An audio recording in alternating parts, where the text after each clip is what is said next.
Selamat pagi semuanya, kami dari kelompok 2 akan mempresentasikan hasil kerja kami mengenai harmonisasi hukum perdagangan internasional. Sebelum memulai presentasi, ada baiknya kami perkenalan terlebih dahulu.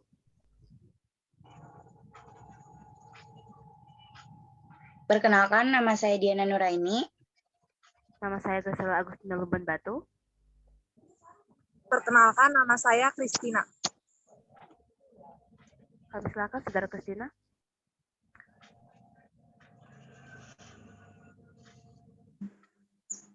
Definisi dan perlunya harmonisasi hukum perdagangan internasional. Next.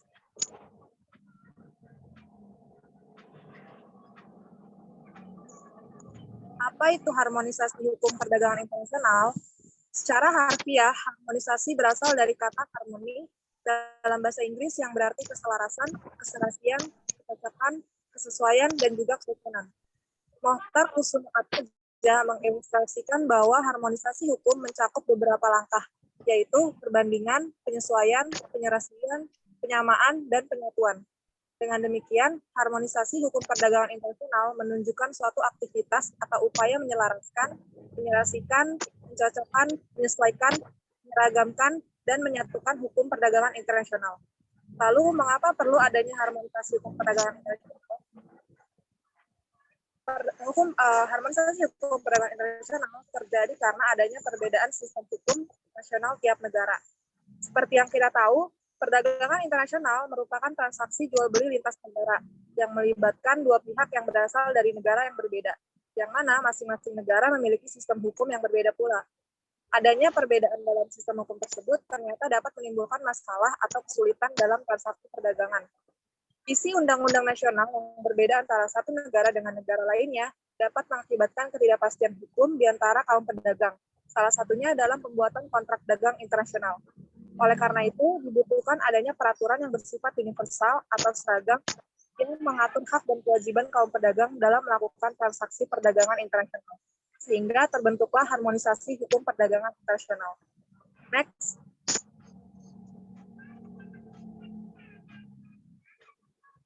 Selanjutnya, sejarah dan latar belakang. Perkembangan hukum perdagangan internasional dibagi dalam 3 tahap. Yang pertama, masa Lex Mercatoria. Pada masa ini, hukum perdagangan internasional ditandai oleh beberapa karakteristik, yaitu yang pertama bersifat transnasional, yang kedua sumber utama dari kebiasaan pedagang, yang ketiga penegakannya bukan oleh hakim, tetapi oleh para pedagang sendiri, yang keempat prosedurnya cepat dan informal, yang kelima, kasus sering diputuskan berdasarkan prinsip kepatuhan dan kepantasan. Hukum perdagangan internasional pada masa ini dikembangkan secara tidak terencana atau spontan dan juga tidak terkodifikasi. Sebagai sebuah hukum yang bersifat transnasional, berdasarkan pada praktik kebiasaan, Lex Mercatoria tampil sebagai hukum yang seragam walaupun kenyataannya tidak terkodifikasi. Sifat yang seragam ini juga didukung oleh fakta bahwa Lex Mercatoria diterapkan secara konsisten oleh pengadilan sehingga penerapan dan hasilnya menjadi seragam. Kedua, masa inkorporasi Lex Mercatoria. Pada masa ini ditandai dengan dimasukkan Mercatoria ke dalam sistem hukum nasional pada abad ke-19 dan 18, ketika konsep kedaulatan negara semakin menguat. Sebagai contoh, Prancis membuat kodifikasi hukum perdagangan dalam Undang-Undang Hukum Dagang. Atau ini sebagai negara yang mengalami sistem hukum kebiasaan atau common law, masukkan Lex Mercatoria dalam sistem hukum nasionalnya pada pertengahan abad ke-18. Dengan nasionalisasi dari Lex Mercatoria, maka karakter hukum perdagangan internasional tidak lagi bersifat internasional dan perkembangannya tidak seragam. Lalu yang ketiga, pada masa Lex Mercatoria baru. Masa ini didorong oleh lahirnya globalisasi perdagangan. Lex Mercatoria kita kembali ke karakternya yang bersifat internasional pada abad ke-20. Namun berbeda pada abad ke-18 dan ke-19, pada masa ini Lex Mercatoria bukan merupakan bagian hukum internasional atau hukum yang terpisah dengan hukum nasional, tetapi merupakan bagian dari hukum nasional yang diterapkan dalam konsep internasional. Oleh karena itu, terjadilah harmonisasi hukum perdagangan internasional, di mana berbagai negara atau organisasi internasional mengambil langkah inisiatif untuk mewujudkan suatu harmonisasi di bidang hukum perdagangan internasional. Next.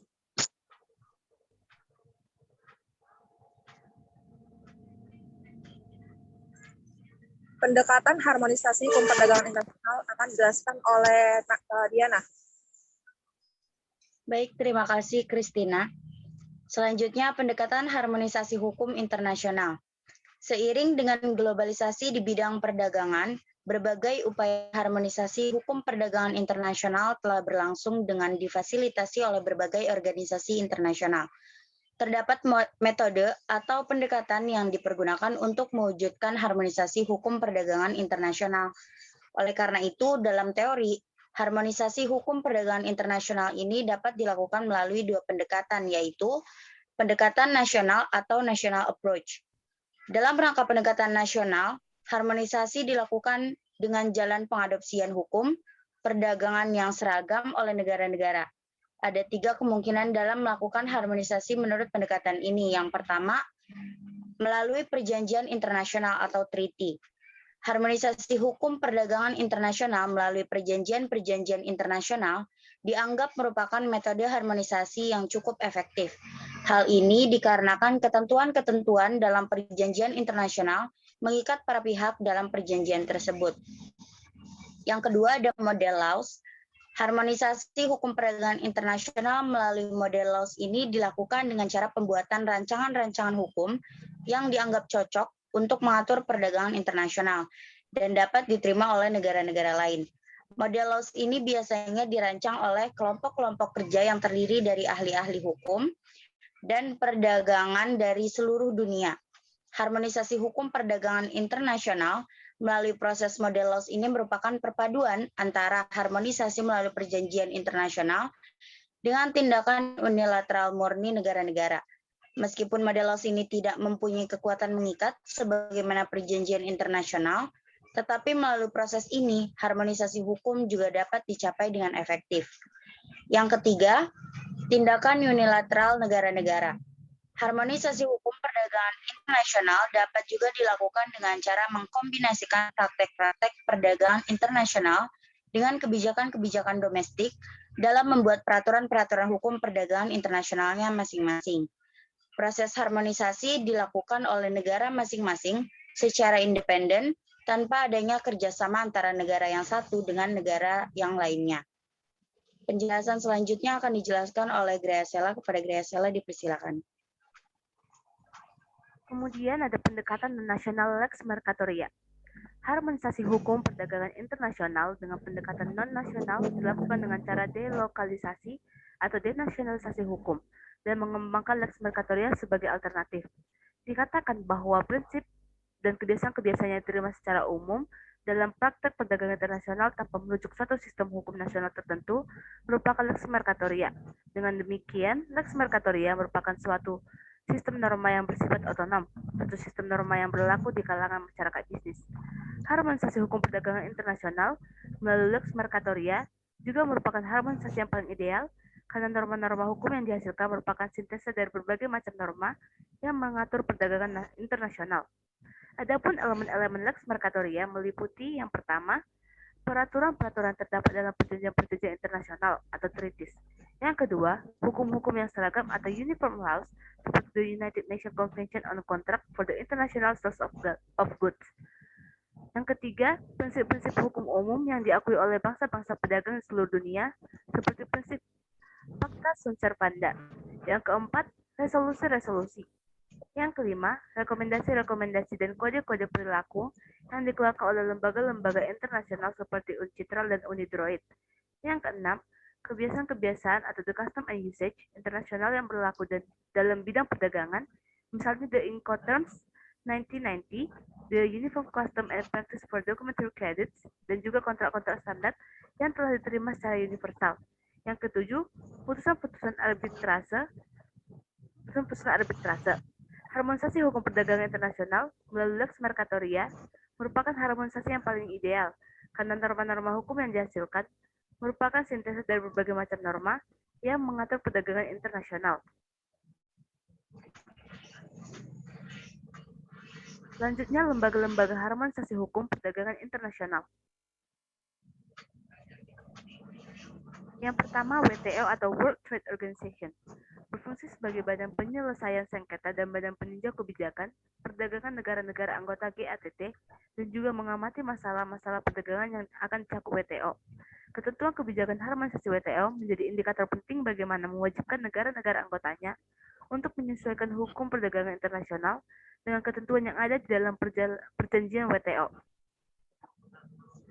Yang kedua, the UNIDROIT atau the International Institute for the Unification of Private Law bertujuan untuk memodernisasi, mengharmonisasi, dan mengkoordinasikan hukum privat, khususnya hukum komersial dagang antar negara. Next.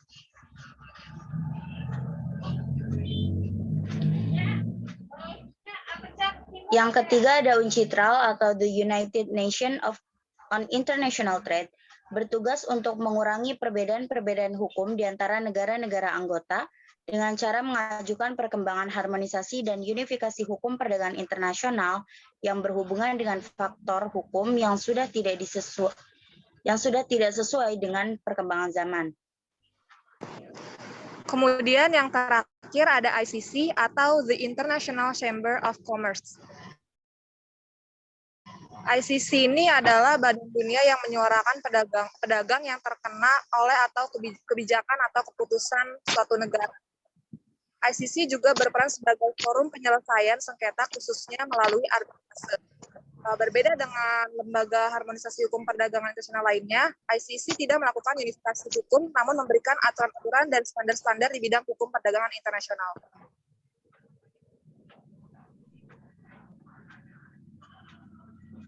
Baiklah, sekian presentasi dari kami kelompok 2. Jika ada salah kata, kami minta maaf. Terima kasih.